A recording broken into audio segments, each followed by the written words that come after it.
আসসালামু আলাইকুম। আমি রয়েছি কুয়েতের নাইট প্লেস এরিয়াতে।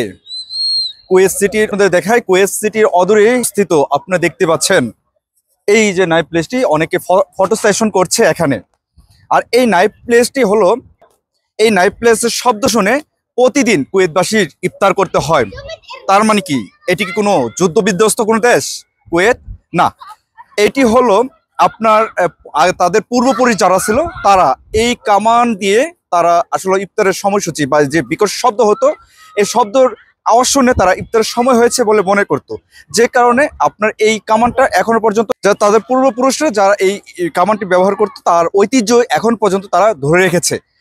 তো আপনারা দেখতেই পাচ্ছেন এখানকার যে দায়িত্ব রয়েছে তারা কিন্তু কিছুক্ষণ আগে এই নাইট প্লেসটি কিন্তু বা এইটা কামারটি কিন্তু ফুটানো হয়েছে। আর এরপর কিন্তু ইফতার কিন্তু শুরু হয়েছে, পাশের মসজিদে কিন্তু আজান শুরু হয়েছে। তারা তাদের ঐতিহ্যগুলো তাদের টিভি, যে টিভি কুয়েতের যে জাতীয় টিভি রয়েছে সেই টিভির মাধ্যমে তারা আসলে দেখায়। যে দেখানোর ফলে কিন্তু আসলে পুরো যা কুয়েতবাসী রয়েছে তারা কিন্তু আসলে দেখতে পারে যে কুয়েতের যে ইফতারের সময় হয়েছে কামানটি আর কি ফুটানো হয়, এমনকি এর সাউন্ড কিন্তু বিকট আকারে কিন্তু হয়ে থাকে। আর এখানে আপনার যদি এই জায়গাতে আপনার টিভি সেন্টার যে আসলে লাইভ যে ইটা করে ক্যামেরাগুলো রাখে, সেখানে এখান থেকে আসলে তারা লাইভগুলো করে থাকেন এই পাশে আর এই পাশে, দুই পাশ থেকে।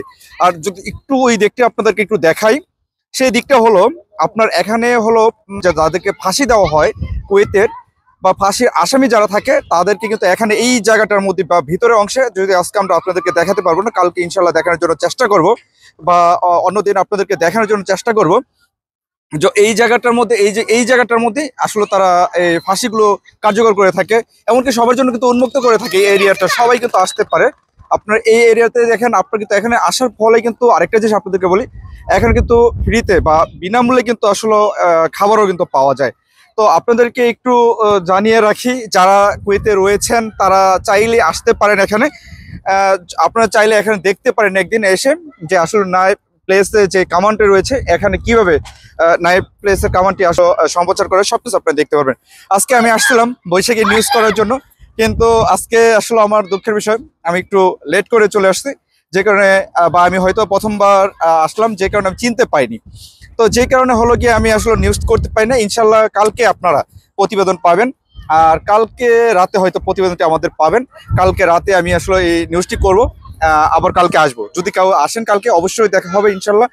আর যারা আসলে দেখেন এখনো পর্যন্ত নাইট প্লেস যারা কুয়েতে রয়েছেন তারা কিন্তু অবশ্যই কিন্তু এই নাইট প্লেস এরিয়াতে কিন্তু আপনারা আসতে পারেন, এসে কিন্তু আসলে দেখতে পারেন। অলরেডি কিন্তু এখন কিন্তু এটি কিন্তু কভারে কিন্তু আসলে আবৃত করে রেখেছে, আপনারা দেখতে পাচ্ছেন। আমি যদি খুব কাছাকাছি আসি, একটু খুব কাছাকাছি আসি, এসে কিন্তু আপনাদের একটু দেখাইতে পারবো এই যে নাইট প্লেসটি। আমি আপনাদেরকে আসলে ভিডিওর মাধ্যমে হয়তো কিছুটা আমি দেখানোর চেষ্টা করব। এই নাইট প্লেসের মাধ্যমে এই যেটা এই রেফিলটি রয়েছে বা বন্ধু কামানটি রয়েছে, কামানের মাধ্যমে কিন্তু, তো এর মাধ্যমে কিন্তু আসলে কোনো ক্ষয়ক্ষতি কিংবা হয় এরকমটা নয়, তবে বিকট আকারে সাউন্ড হয় এটা বলা যায়। আর আপনি একটু দেন যে এখানে কিন্তু এখনো পর্যন্ত প্রচুর দর্শনার্থী কিন্তু রয়েছে, যারা এটা কিন্তু পর্যটন এলাকাও কিন্তু আমি আমার মতে আর কি বলতে পারি। কারণ এখানে যেই পরিমাণে আপনার দর্শনার্থী থাকে ওই ইফতারের আগ মুহূর্তে, বা তারা হয়তো বা ঘোরার জন্য হোক বা কিছু মজা নেওয়ার জন্য হলো, কিন্তু তারা কিন্তু এখানে আসে। দেখেন এখানে দেখছেন, দেখানোর জন্য আপনাদেরকে একটু আরো একটু ভাবে একটু আপনার চেষ্টা করি আমি দেখানোর জন্য। এখানে অনেকেই ফটো সেশন করার জন্য আসে। আপনারা দেখতে পাচ্ছেন এখন টিভি সেন্টার, কুয়েতের জাতীয় টিভি চ্যানেলটি আমি আপনাদের সাথে আসলে শেয়ার করার জন্য চেষ্টা করছি। এই যে জায়গাটি দেখছেন আপনারা, এই জায়গাটার মধ্যে আসলে একটু কাছে নিয়েই আমি এই জায়গাটার মধ্যে ফাঁসির আসামি যারা থাকে তাদেরকে আসলে ফাঁসিতে ঝুলানো হয়। আর আপনার একটু দূর থেকে দূরে কাউকে, এই যে দেখেন আপনাদের একটু দেখাই,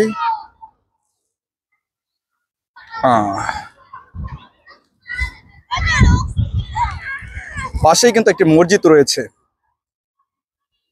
আর পাশে যে বড় বড় যে টাওয়ার গুলো রয়েছে কুয়েতে, সেগুলো একটু আপনাদেরকে একটু দেখিয়ে রাখি। যাই হোক, ভালো থাকবেন, সুস্থ থাকবেন সবাই। কুয়েত থেকে বিদায় নিচ্ছি আমি, রফিকুল ইসলাম। তার আগে আরেকটি কথা বলে নিচ্ছি, কালকে আপনারা কিন্তু দেখতে পারবেন অবশ্যই বৈশাখী টেলিভিশনের পর্দায় যে এই নাইট প্লেসের সকল প্রতিবেদনগুলো আমরা বা নাইট প্লেস সম্পর্কে তথ্যগুলো তুলে ধরবো আমাদের বৈশাখী টেলিভিশনে নাইট প্লেসে। তো অতএব ভালো থাকবেন, সুস্থ থাকবেন, সে পর্যন্ত পাশেই থাকবেন।